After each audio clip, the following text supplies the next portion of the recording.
연구에 따르면 50세 이상이 절대 복용해서는 안 될 보충제가 3가지 있는데, 이는 주요 전문가와 과학적 연구를 통해 확인된 심각한 건강 위험을 초래합니다.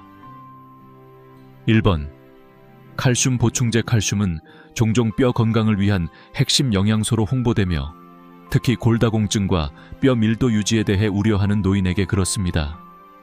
그러나 50세 이상의 사람들에게 칼슘 보충제를 복용하면 인식된 이점을 훨씬 능가하는 심각한 위험이 발생할 수 있습니다. 칼슘은 필수적이지만 과학적 연구에서는 특히 의학적 지침 없이 복용할 때 칼슘 보충제에 대한 경고를 제기했습니다. 칼슘 보충제와 관련된 위험에는 심장마비, 뇌졸중 및 신장 문제의 위험이 증가하므로 노인은 피해야 할 보충제입니다. 칼슘 보충제를 둘러싼 주요 우려사항 중 하나는 신체가 음식에서 얻은 칼슘과 비교하여 알약 형태의 칼슘을 처리하는 방식입니다. 균형 잡힌 식단의 일부로 칼슘을 섭취하면 신체는 뼈 유지 및 기타 기능에 필요한 것을 사용하여 점진적으로 흡수합니다. 반면에 칼슘 보충제는 혈류에 한꺼번에 많은 양의 미네랄을 쏟아부어 문제를 일으킬 수 있습니다. 뼈에 흡수되지 않은 과도한 칼슘은 동맥과 신장으로 이동하여 석회화를 일으킬 수 있습니다. 동맥의 이러한 석회화는 특히 위험합니다. 죽상경화증, 즉 동맥이 굳고 좁아지는 현상에 기여하기 때문입니다.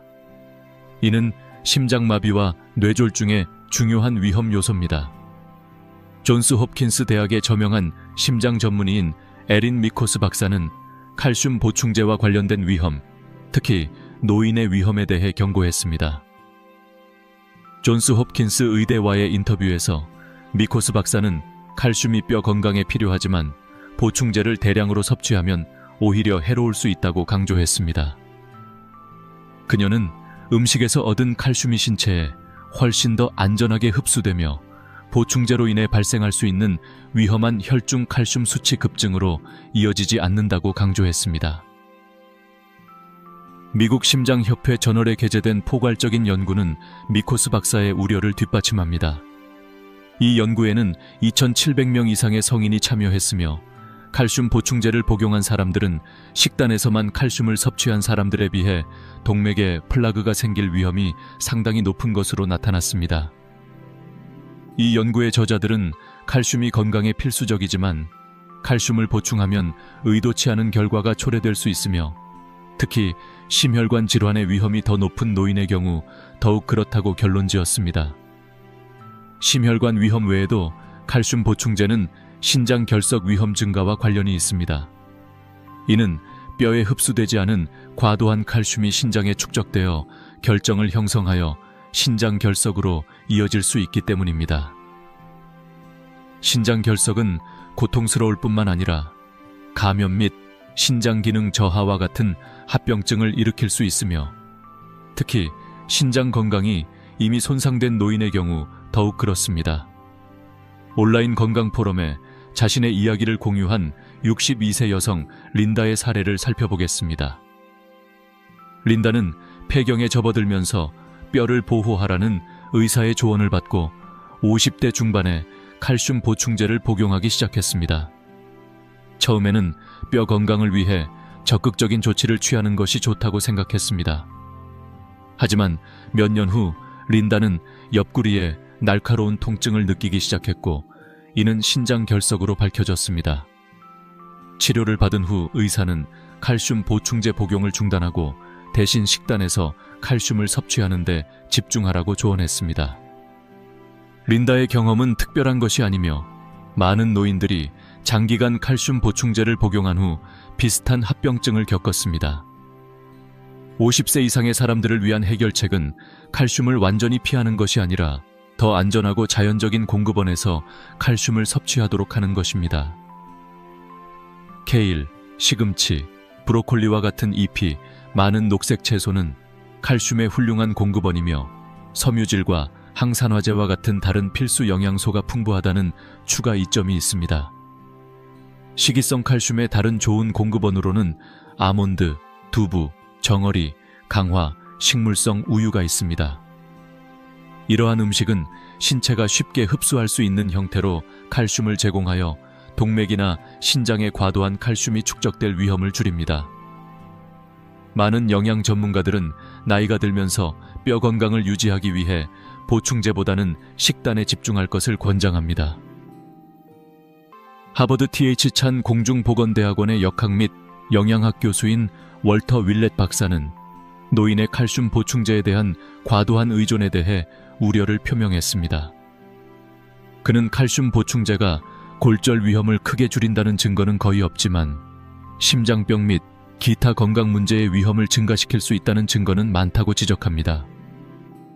윌렛 박사는 대부분의 사람들이 균형 잡힌 식단에서 필요한 모든 칼슘을 얻을 수 있으며 보충제는 명확한 의학적 필요가 있는 경우에만 의료 전문가의 지도에 따라 사용해야 한다고 조언합니다.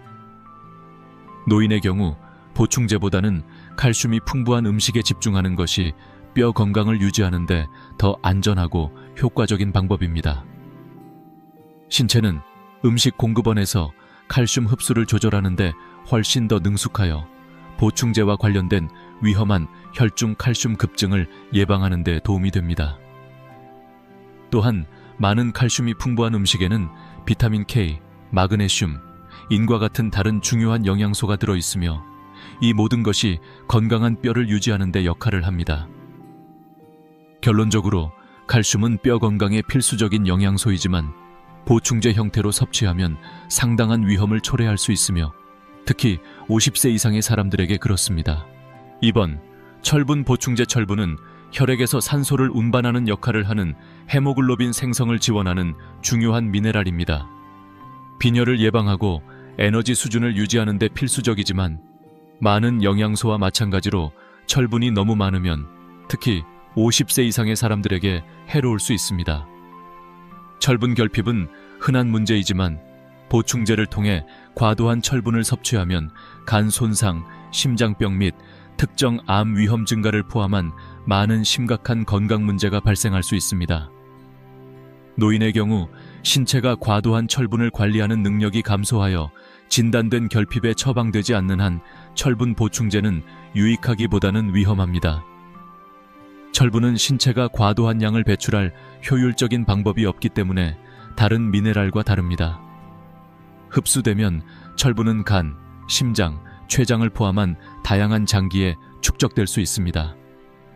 이러한 축적은 철분 과다 또는 헤모크로마토시스라는 상태로 이어질 수 있으며 이는 산화 스트레스와 조직 손상을 유발합니다. 산화 스트레스는 세포, 단백질, DNA를 손상시키는 불안정한 분자인 자유 라디칼을 형성하기 때문에 특히 해롭습니다. 이는 노화를 가속화하고 암, 심장병, 당뇨병과 같은 만성질환의 위험을 증가시킬 수 있습니다. 노인의 주요 우려사항 중 하나는 신체의 철분 수치 조절 능력이 나이가 들면서 감소한다는 것입니다. 특히 남성과 폐경 후 여성은 월경을 통해 더 이상 철분을 잃지 않기 때문에 철분 과다의 위험이 더 높습니다. 이러한 자연적인 조절 메커니즘이 없으면 보충제에서 나온 과도한 철분이 신체에 축적되어 이로운 것보다 해로운 결과를 초래할 수 있습니다. 미국 의학협회 저널 JMA는 보충제로 인해 철분 수치가 높은 노인은 심장병과 간 기능장애의 위험이 증가한다는 연구를 발표했습니다. 이 연구는 의학적으로 진단된 결핍이 없는 한 철분 보충제가 위험한 결과를 초래할 수 있다는 결론을 내렸습니다. MIT의 노화 전문가인 레너드 과렌테 박사는 특히 노인의 경우 철분 섭취를 균형 있게 조절하는 것이 중요하다고 강조했습니다. 그는 철분이 젊은 개인에게는 필수적이지만 노년기의 과도한 보충은 과도한 철분이 세포 손상과 만성 질환을 촉진하는 신체 내 독성 환경으로 이어질 수 있다고 설명합니다. 과렌테 박사는 철분 결핍을 확인하는 실험실 결과에 따라 의료 전문가가 처방하지 않는 한 불필요한 철분 보충제 사용을 경고합니다. 철분 보충제는 또한 아연과 구리와 같은 다른 필수 미네랄의 신체 흡수를 방해하여 위험을 초래합니다. 아연은 면역 기능과 상처 치유에 중요한 역할을 하는 반면 구리는 적혈구를 형성하고 건강한 뼈를 유지하는 데 필요합니다.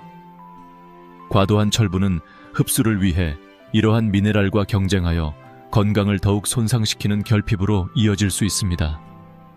예를 들어 American Journal of Clinical Nutrition에 발표된 연구에 따르면 과도한 철분 섭취는 아연 흡수를 최대 50%까지 감소시켜 면역 체계를 약화시키고 감염에 대한 취약성을 증가시킵니다. 피로감을 느낀 후 철분 보충제를 복용하기 시작한 57세의 해럴드의 이야기를 생각해 보세요. 그는 피로가 낮은 철분 수치와 관련이 있다고 생각했습니다. 해럴드는 의사와 상의하지 않고 일반 의약품 철분제를 복용하기 시작했는데 그것이 에너지를 높여줄 것이라고 생각했습니다. 시간이 지나면서 그는 관절 통증, 소화기 문제, 전반적인 불쾌감이 악화되는 것을 느꼈습니다. 의사를 방문하고 혈액 검사를 받은 후 해럴드는 철분 수치가 위험할 정도로 높아서 간 염증과 신체의 산화 스트레스로 이어진다는 것을 알게 되었습니다. 그의 의사는 즉시 그에게 철분 보충제 복용을 중단하고 대신 자연스럽고 균형 잡힌 영양소가 풍부한 식단을 따르라고 조언했습니다. 해럴드의 경험은 잠재적 위험을 이해하지 못한 채 보충제를 스스로 처방할 수 있는 노인들에게 경고의 이야기입니다. 철분 과다 섭취는 알츠하이머병과 파킨슨병과 같은 신경퇴행성 질환의 위험도 증가시킵니다. 연구에 따르면 뇌의 과도한 철분은 이러한 질환과 관련된 유해한 단백질의 축적에 기여할 수 있습니다. Nature Reviews Neurology에 발표된 연구에 따르면 철분 수치가 높은 노인은 인지 저하와 기억력 문제가 발생할 위험이 더 높습니다. 이는 특히 나이가 들면서 뇌가 산화적 손상에 더 취약해짐에 따라 철분 섭취를 관리하는 것이 중요함을 강조합니다. 50세 이상의 경우 철분 필요량을 충족하는 가장 안전한 방법은 보충제가 아닌 음식을 섭취하는 것입니다. 천연 공급원에서 얻은 철분은 더 효율적이고 조절된 방식으로 흡수되어 신체가 필요한 양만 섭취할 수 있습니다. 식이철분에는 두 가지 유형이 있습니다. 붉은 고기, 가금류, 생선과 같은 동물성 식품에서 발견되는 햄철분과 렌즈콩, 콩, 시금치와 같은 식물성 식품에서 발견되는 비햄철분입니다. 비햄철분은 햄철분보다 흡수 효율이 낮지만 감귤류나 피망과 같은 비타민C가 풍부한 음식과 함께 섭취하면 흡수를 높일 수 있습니다. 철분 섭취에 대한 이러한 자연스러운 접근 방식은 신체가 과부하 위험 없이 충분한 철분을 섭취하도록 하는 데 도움이 됩니다. 예를 들어 살코기, 콩류, 잎이 많은 채소를 포함한 균형 잡힌 식단은 일반적으로 보충제 없이도 대부분의 노인에게 충분한 철분을 제공합니다. 음식에서 철분을 조절하는 신체의 자연적 메커니즘은 보충제로 인해 발생할 수 있는 위험한 축적을 예방하는 데 도움이 됩니다. 정기적인 혈액 검사를 통해 철분 수치를 모니터링할 수 있으며 결핍이 감지되면 의료 서비스 제공자가 적절한 식단 변경이나 주의 깊게 모니터링되는 저용량 보충제를 권장할 수 있습니다.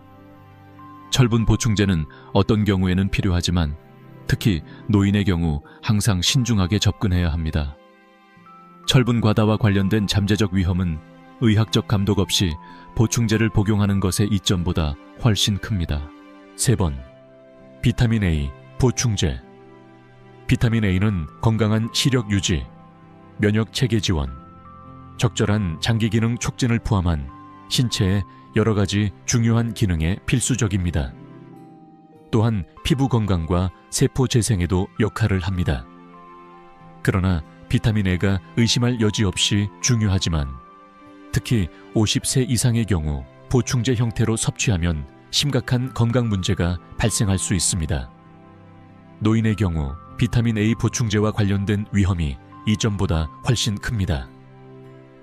이 지용성 비타민을 과도하게 섭취하면 신체에 축적되어 독성 및 기타 심각한 합병증이 발생할 수 있습니다. 비타민 A는 신체 지방 조직과 간에 저장되어 신체가 필요할 때 이러한 비축량을 사용할 수 있도록 합니다.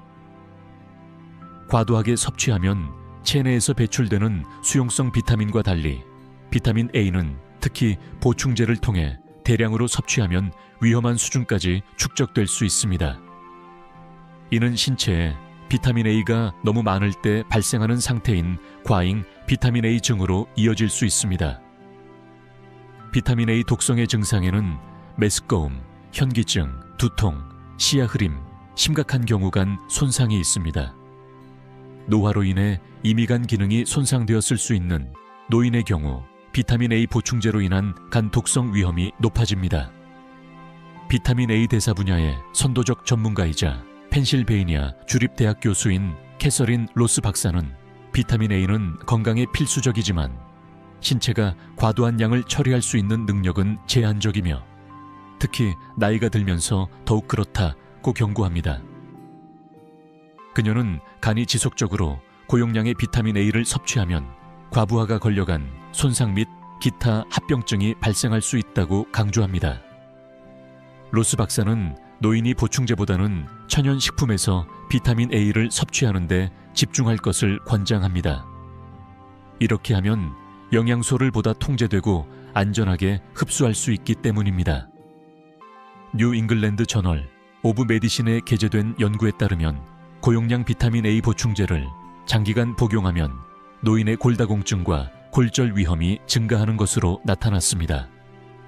연구자들은 과도한 비타민 A가 뼈를 만드는 세포인 골모세포와 뼈를 분해하는 세포인 파골세포 간의 균형을 깨뜨려 신체가 건강한 뼈 밀도를 유지하는 능력을 방해한다는 결론을 내렸습니다. 이러한 불균형은 뼈 강도를 감소시켜 노인이 골절에 더 취약하게 만듭니다. 50세 이상의 사람들은 이미 골다공증 위험이 증가했기 때문에 비타민 A 보충제를 추가하면 이 문제가 악화될 수 있습니다. 비타민 A 보충제의 위험성에 대한 한 가지 예는 노인을 위한 온라인 건강 포럼에 보고된 사례에서 찾을 수 있습니다. 60일 새 여성인 수자는 세포 재생에 대한 이점에 대해 읽은 후 피부 건강을 개선하기 위해 비타민 A 보충제를 복용하기 시작했습니다. 그러나 몇 달 후 그녀는 만성 두통, 건조한 피부, 관절 통증을 경험하기 시작했습니다. 걱정된 수자는 의사를 방문했고 의사는 일련의 혈액 검사를 실시했습니다. 그 결과 그녀의 증상을 유발하는 체내 비타민 A 수치가 상승했습니다. 그녀의 의사는 즉시 보충제 복용을 중단하라고 조언했고 시간이 지나면서 그녀의 증상은 가라앉았습니다. 수잔의 이야기는 선의의 보충제조차도 의도치 않은 건강 문제로 이어질 수 있다는 것을 강조합니다. 특히 비타민 A와 같은 지용성 비타민의 경우 더욱 그렇습니다. 비타민 A 보충제의 위험은 간 손상과 뼈 건강에만 국한되지 않습니다. 과도한 비타민 A는 혼란, 과민성, 우울증과 같은 신경학적 문제로 이어질 수도 있습니다. 이러한 증상은 실제로 비타민 A 독성의 결과인데도 정상적인 노화나 인지, 저하로 잘못 인식될 수 있으므로 노인에게 특히 문제가 될 수 있습니다. The American Journal of Clinical Nutrition에 발표된 연구에 따르면 보충제에서 비타민 A 수치가 높은 노인은 음식에서 비타민 A를 섭취한 노인보다 기분 장애와 인지 장애를 경험할 가능성이 더 높습니다. 또 다른 우려사항은 비타민 A 보충제가 다른 중요한 영양소, 특히 비타민 D에 영향을 미칠 수 있다는 것입니다. 두 비타민 모두 지용성이며 뼈 건강을 유지하는 데 역할을 하지만 비타민 A가 너무 많으면 비타민 D의 유익한 효과를 상쇄하여 골절 위험을 더욱 높일 수 있습니다. 비타민 D와 뼈 건강 전문가인 마이클 홀릭 박사는 비타민 A와 비타민 D는 최적의 뼈 건강을 위해 균형을 이루어야 하지만 보충제에서 나오는 과도한 비타민 A는 저울을 기울여 비타민 D가 제 역할을 하기 어렵게 만들 수 있습니다. 라고 설명합니다. 이러한 상호작용은 노인이 비타민 A 보충제를 조심해야 하는 또 다른 이유입니다. 대부분의 경우 노인은 균형 잡힌 식단을 통해 필요한 모든 비타민 A를 얻을 수 있습니다. 비타민 A는 두 가지 형태로 존재합니다. 간, 생선, 유제품과 같은 동물성 식품에서 발견되는 미리 형성된 비타민 A 레티놀과 당근, 고구마, 잎이 많은 채소와 같은 식물성 식품에서 발견되는 프로비타민 A 베타카로틴입니다. 베타카로틴은 필요에 따라 신체에서 비타민 A로 전환되므로 신체가 얼마나 전환되는지 조절하기 때문에 더 안전한 옵션입니다. 이를 통해 보충제에서 미리 형성된 비타민 A로 인해 발생할 수 있는 위험한 비타민 A 축적을 방지할 수 있습니다. 많은 의료 전문가들은 비타민의 요구사항을 충족하기 위해 보충제보다는 통곡물에 집중할 것을 권장합니다. 신체는 음식에서 비타민 A를 더 효율적으로 흡수하며 천연 공급원에서 공급되는 경우 독성 위험이 최소화됩니다. 당근, 케일, 고구마와 같이 베타카로틴이 풍부한 음식은 비타민 A 수치를 안전하게 높이려는 노인에게 훌륭한 선택입니다. 계란과 유제품과 같은 동물성 제품도 신체가 쉽게 관리할 수 있는 양의 미리 형성된 비타민 A를 제공합니다. 비타민 A 결핍이 진단된 상황에서 의료 서비스 제공자는 보충제를 권장할 수 있지만 이는 항상 독성을 피하기 위해 정기적인 모니터링과 함께 의학적 감독해 이루어져야 합니다. 비타민 A 보충제를 스스로 처방하는 것과 관련된 위험은 너무 크며 특히 이미 연령 관련 건강 문제를 겪고 있을 수 있는 50세 이상의 사람들에게는 더욱 그렇습니다. 이 영상이 마음에 드셨다면 구독을 신청하시면 이와 같은 더욱 유익한 콘텐츠를 받아보실 수 있습니다.